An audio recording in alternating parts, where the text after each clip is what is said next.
Hello there. Welcome to lecture 7 of the day trading model. This lecture is going to be about risk management. This lecture is going to contain by far one of the most important components of this whole lecture series. This lecture will dive deeper into the concept of managing risk, trailing positions, managing these positions, managing our own psychology, and managing our own mindset. First of all, I must give you a risk disclaimer. TOTK, or the ones that know, is solely an educational platform. This means that all the information and knowledge that gets shared throughout this lecture series is meant purely for educational and/or entertainment purposes only. If you want to read the full risk disclaimer and terms of services that you agreed upon when signing up for the mentorship, you can do so on theonesthatknow.com. We will first take a look at the table of contents. First of all, we're going to speak about risk management from a technical stance. This means that we're going to take a look at some technical chart-related risk management tips. Secondly, we're going to take a look at psychological risk management, meaning how we handle risk management from a psychological stance. This will be the focus of this lecture. So let us take a look at the technical aspect of risk management. First of all, we must determine the following. What leads you to take a trade? What is your protocol? If there is no protocol in place, if there are no rule-based systems in place that make you decide whether or not you want to be a buyer or seller, you are gambling. You are gambling, and you are already starting out on a loss when it comes to risk management. Because in order for someone to manage risk effectively and accordingly, they must have rules to adhere to. And if these rules are not present, then you're just basically getting thrown around by IBDA. Secondly, the next question that has to be answered is what invalidates your idea? From what moment on is your trade or trade idea no longer valid? These are questions that you need to be able to answer right away when they pop up. If you do not have your model yet, you're probably listening to this and you're like, yeah, the answer is still no. It's because you don't have a model yet. However, for the people that do think they have a model, but are not able to answer these questions directly within a short period of time, that means that the model is not understood properly yet or isn't even defined properly yet. And of course, it is also possible to know what validates the idea. How do you know whether or not your idea is likely to play out? What variables can you add to that? We will all discuss it during this lecture. First of all, we can take a look at institutional order flow confirming being drawn to one level, meaning that we have established that there's a clear point A where a run begins from and a terminus, point B, is present. In a chart within a buy program, this looks like the following. Point A is down here. This is where the buy program began. And point B is where the buy program is likely to end. This is our draw liquidity. And to confirm that the order flow is being drawn to that level at point B, we can take a look at how every single expansion retracement is followed by a new expansion leg. Every retracement is of course into a discount of that current range, and then the market continues higher because it's drawn towards a price level above current market price. This is what validation of a buy program looks like. Validation of a buy program can, however, also look like the following, where there is an expansion followed by a retracement followed by an expansion and the market just goes sideways. As long as it does not displace to the downside, we can anticipate higher prices to be next. And therefore, that is what we mean with IOF confirming being drawn to a specific level. Because if price would begin to displace, for example, below this row, why specifically that row?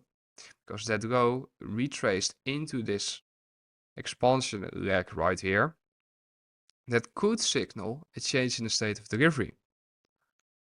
And therefore, this is how we confirm one-sided institutional order flow when bullish. When bearish, point A is up here and point B is down here.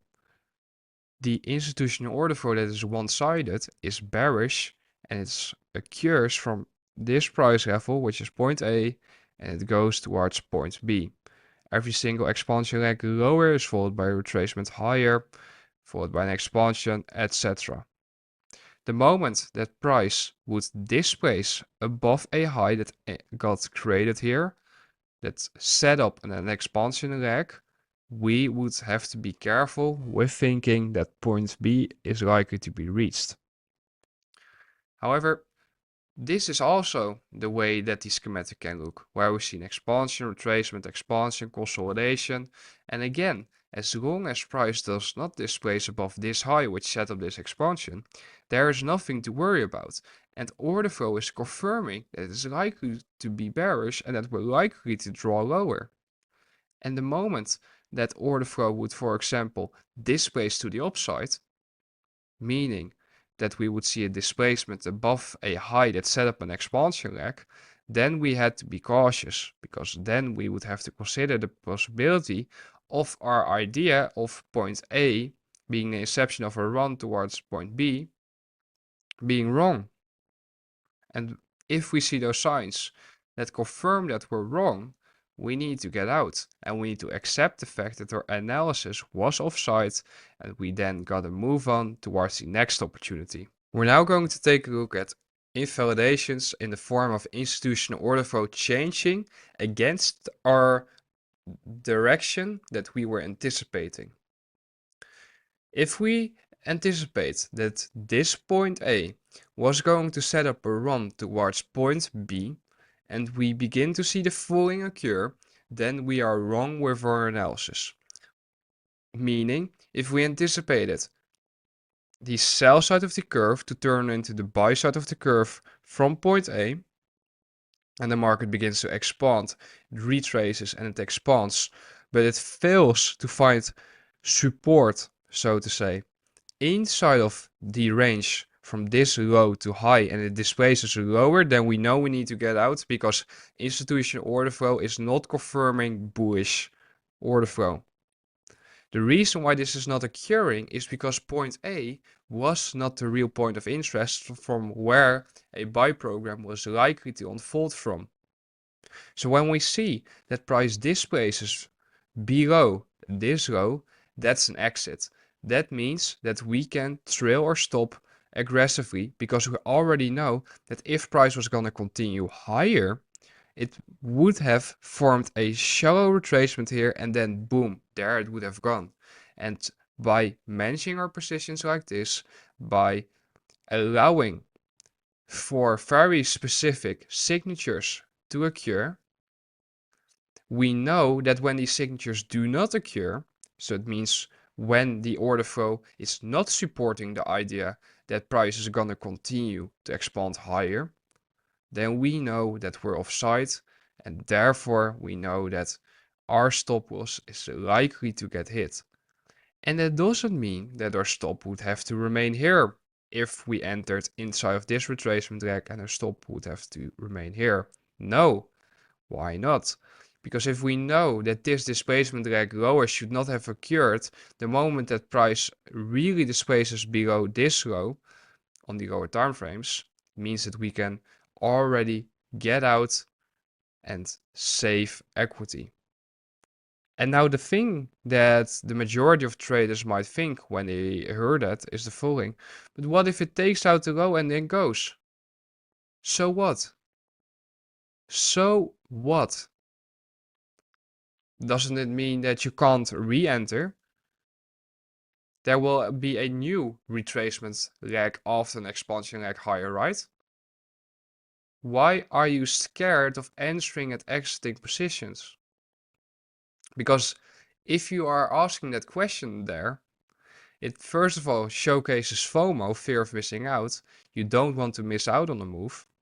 And secondly, you do not understand yet that whenever you see the market take you out of a position, you can always re-enter if your idea isn't really invalidated just yet. So that means that if we see, for example, this low get ran, turtle supercure, meaning sells at liquidity get purged, market immediately reverts higher, and then expands above the CB set form inside of this leg, and we see a BC form, that retracement leg is a buy opportunity to go higher. So are you seeing how there are rules on top of rules, and it is so advanced? And by listening to me explain this simple breakdown right here, by simply looking at a chart, no write-ups or anything, you are learning, and you are learning rapidly. So let us take a look at the bearish example in which we had a point A right here, from where we were anticipating the buy side of the curve to turn into the sell side of the curve towards point B. And what we see is that the market expands lower, retraces, expands, and then it reverses. It displaces to the upside above this high. What did I just explain to you?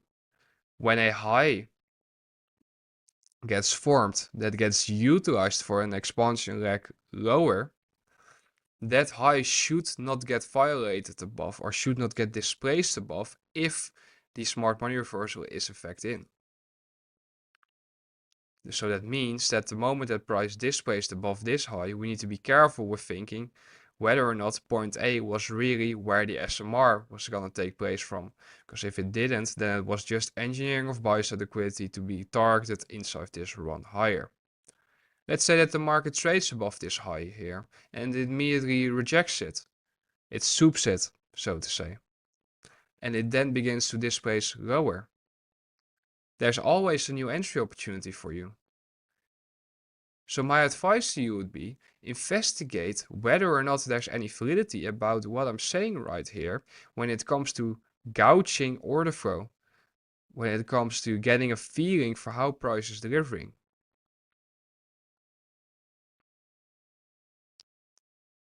It is so simple when you understand it. It is so easy and practical when you understand the logic that I just described to you. And I explained it over very simple charts. But when you study my breakdowns, when you study all of my reviews, this is how I try to break down price to you. Because trading is easy. You are the one that is adding complication to it. And that's a topic that we will discuss during the psychology part of this lecture, which is where I want to put the emphasis. And you might be thinking, risk management, why are we speaking about invalidations, confirmations, whatever? It's because risk management isn't just a calculation of how much RR can I make, or how much money can I make from this trade, or how much money can I lose from this trade. That's the most simplest form of risk management. And that's the monetary side of things. That's the equity side of things. And that's very important to know and to have rules for. But it is not something that none of you should be worried about right now.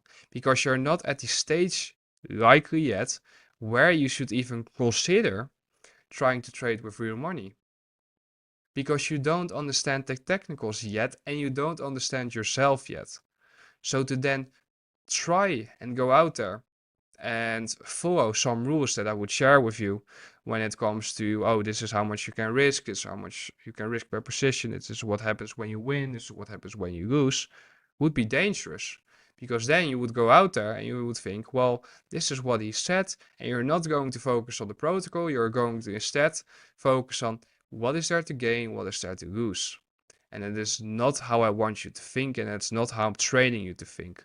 I'm training you to think by simply one rule, and that is following the protocol. And the protocol consists of so many different rules, and it is so advanced, but at the same time very simple. So let us take a look at psychology. These markets are programmed to play in on your weaknesses as a human. This means that you as a human possess weaknesses that the market will seek to exploit, or I should say, the algorithms that are in control of price are trying to exploit you. And they do this by making use of the weaknesses that every single one of us possess. In order to become aware of our weaknesses, I'm going to share a list of potential weaknesses that you might be struggling with. For example, we can be fearful, we can be emotional, we can be impulsive, we can be overconfident, we can be greedy. These weaknesses get played in upon to make us do stupid shit. The money in the market moves from the gamblers to the professionals. So if we know that, if we have now defined what weaknesses are out there that we could be struggling with, we must learn how this money transfer from the gamblers to the professionals occurs. And the way that this works is through the following. A gambler is driven by emotion. He is driven by all of these basic character traits that can influence his decision-making process. The pros, however, know that if they let their emotions influence their decision-making processes behind the charts, that they will do harm to themselves. And therefore, they understand that structure has to be put into place, or a system has to be put into place that can save them, that can basically guard them to prevent them from doing those stupid things. Because the gamblers will keep on pushing it. They will keep on going out there and they think they're following their model. They think they're doing everything right, but all they're doing is simply projecting their own feelings onto the marketplace. Whilst that is not the way that you can objectively internalize what price, what IPDA is telling you, whether or not the institutional order flow is still on your side or whether or not it is changing. And I know that some of you are probably listening to me speak and reading through this list and are probably thinking, damn, this hits home. Yes, that's exactly what it's supposed to feel like. Because when you feel like that and when you are aware of these character traits that are hindering your performance, that are hindering your development as a trader, you can change them. You can go out there and you can look for ways to learn how to deal with that behavior. Because the emotions will stay, but the behavior around those emotions or that originates from those emotions can be changed. That can be adjusted. It can be limited. There can be a structure or a system that says, okay, whenever I feel this, I don't do that. Whenever I feel that way, I do that.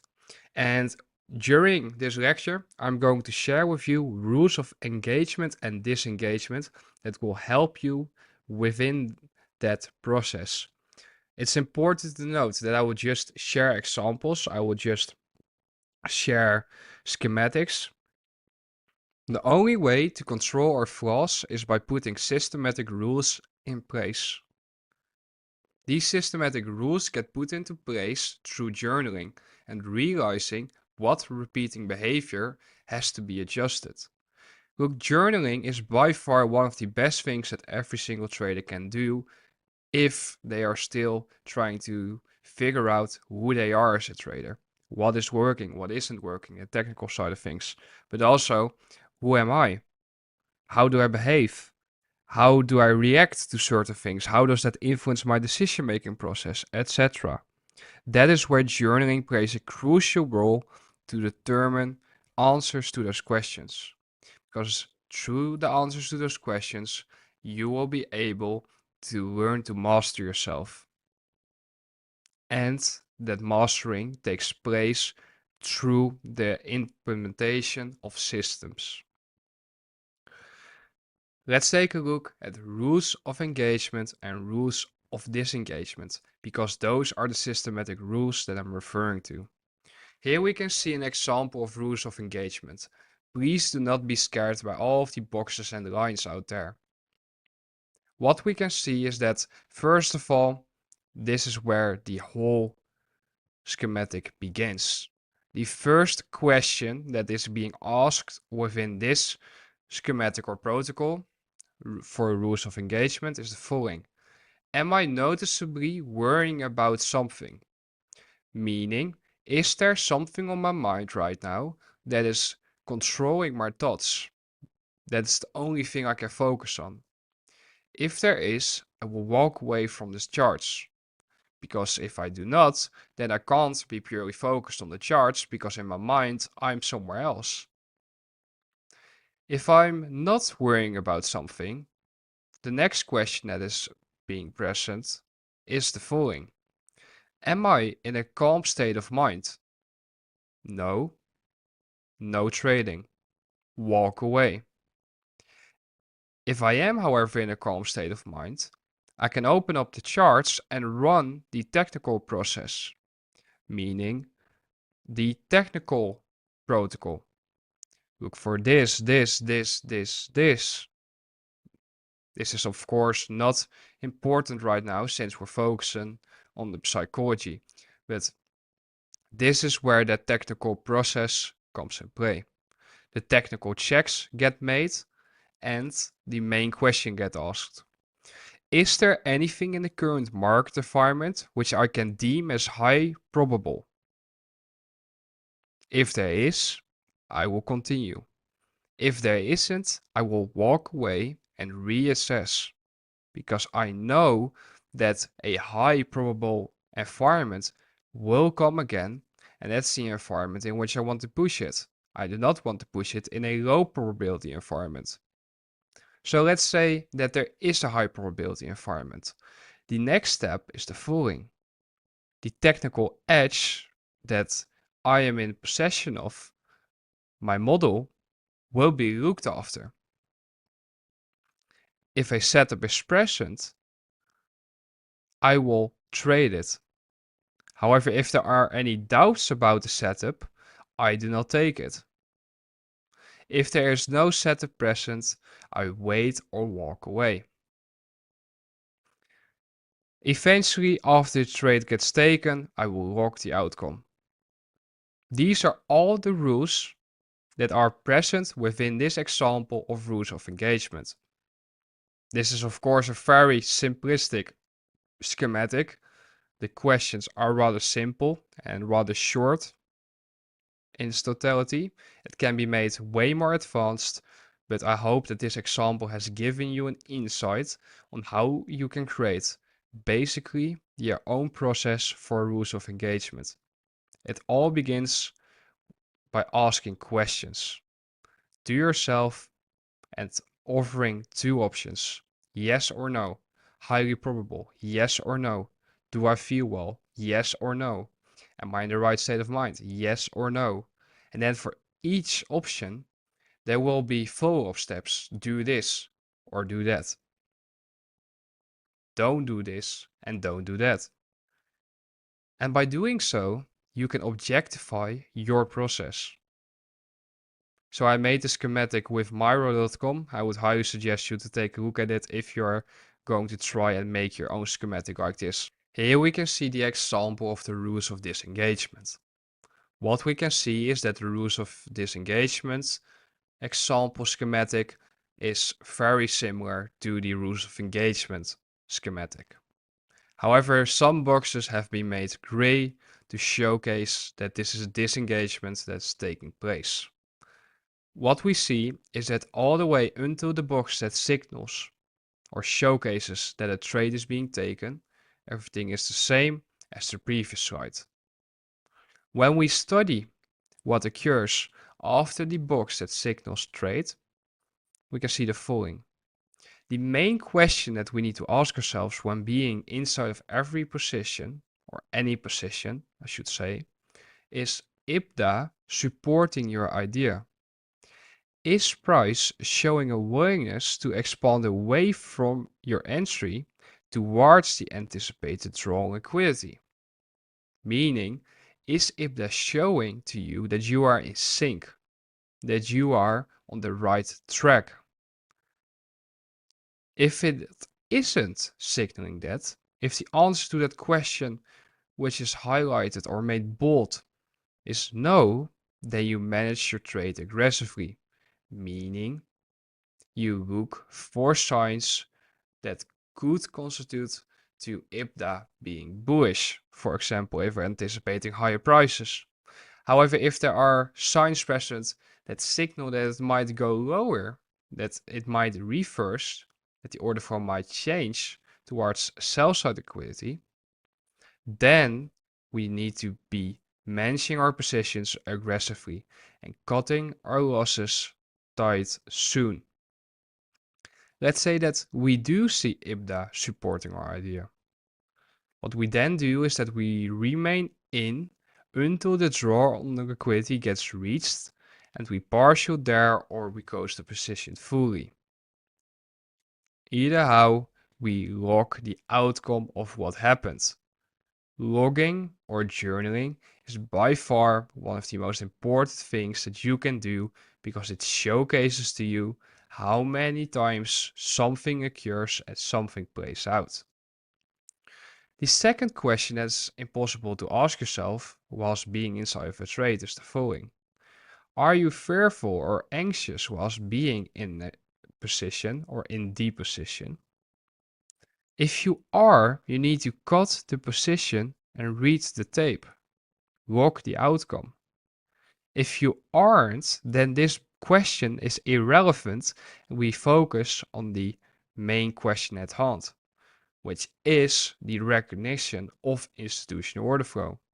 Because if you can recognize institutional order flow changing or shifting, so to say, then you can manage your positions aggressively and you can say, well, there are signs present that can make it go up or down. This is not highly probable. Therefore, you should walk away.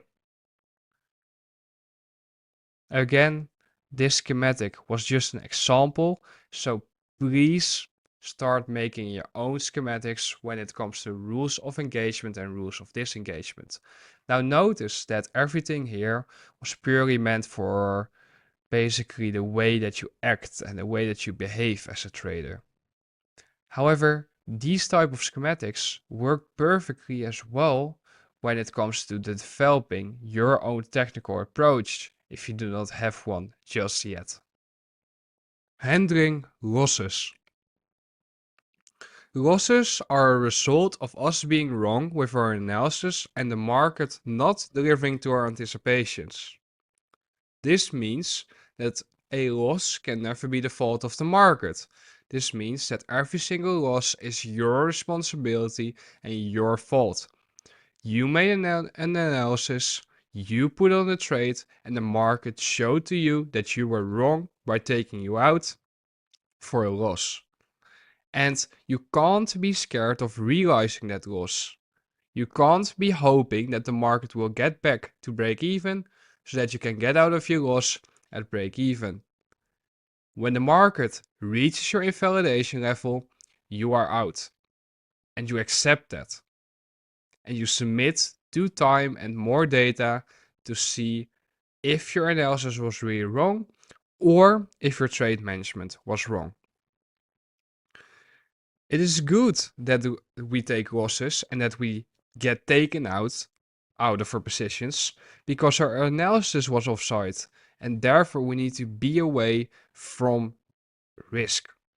We need to be away from the place where we can lose equity when we know that the environment is not according to what we anticipated. A good loss takes place when you follow your rules of engagement and disengagement. A bad loss takes place when you did not follow your protocol and therefore did something that was not according to your rules and you took an unrequired loss.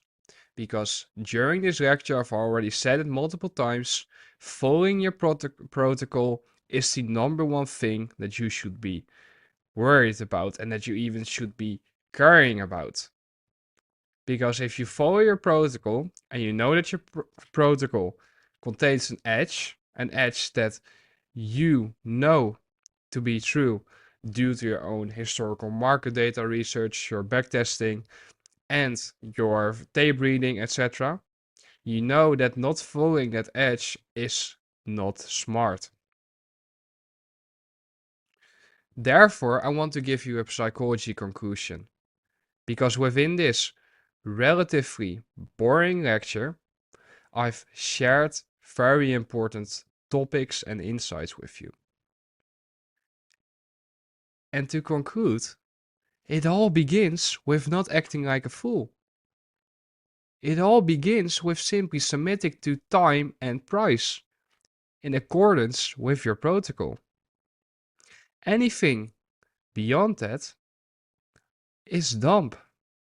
If you take trades outside of your times of interest, outside of your time windows, the times that you are looking at the markets or should be looking at the markets, what are you doing? If you are a New York trader, why are you looking at Asia? Commit to following the protocol day in, day out. And success will arrive one day.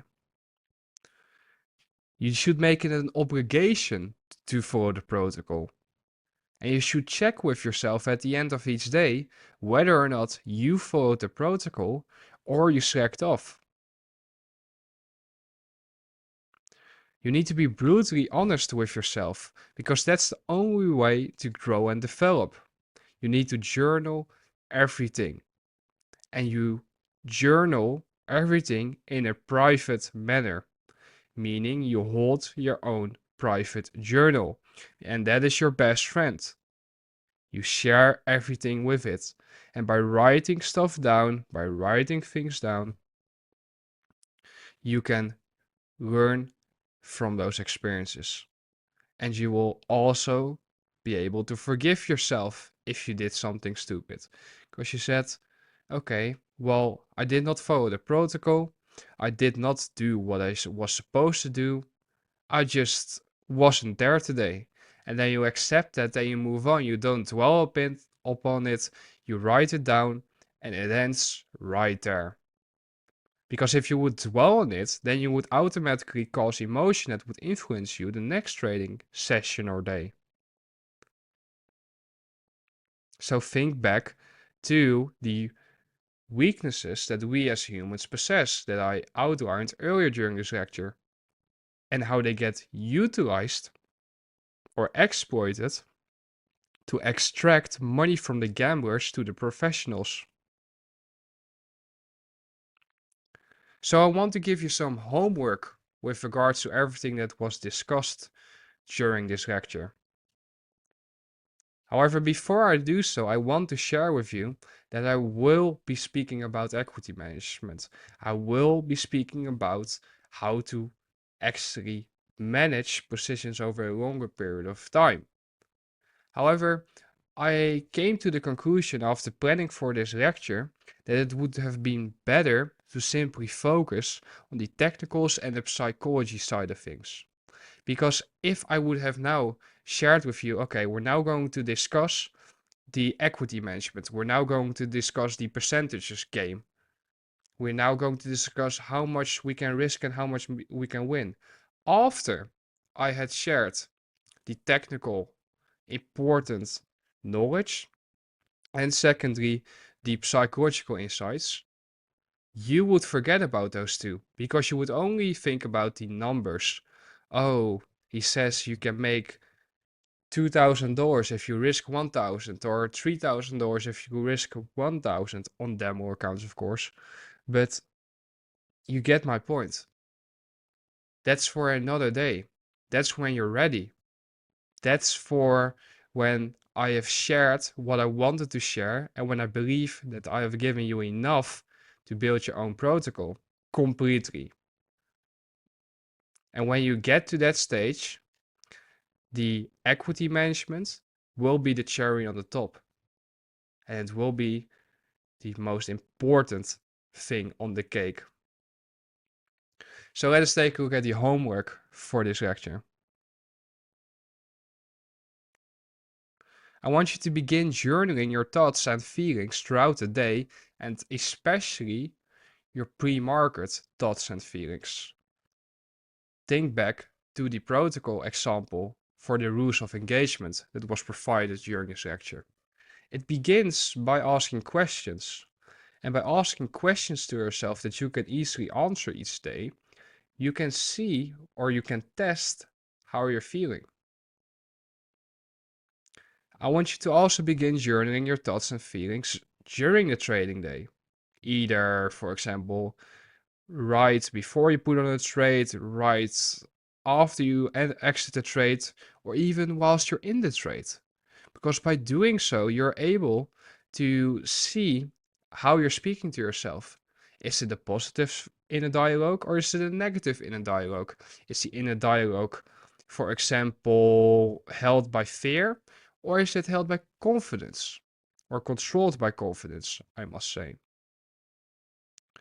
I want you to begin journaling the outcomes to your trades. This speaks for itself if you aren't doing that yet. Your trades being, of course, demo trades, non-financial advice over here. And I want you to begin reflecting on those journals every single week to see if there are any repeating phenomena that have to be tackled. These phenomena get tackled by putting systems into place. I want to thank you for watching this lecture all the way to the end. I know this was probably one of the most boring lectures thus far within the whole model series. However, it is by far one of the most important components to this lecture series. I wish you all the best and I look forward to speaking with you next week. And I'm not disclosing yet what I have in store for next week. Be safe.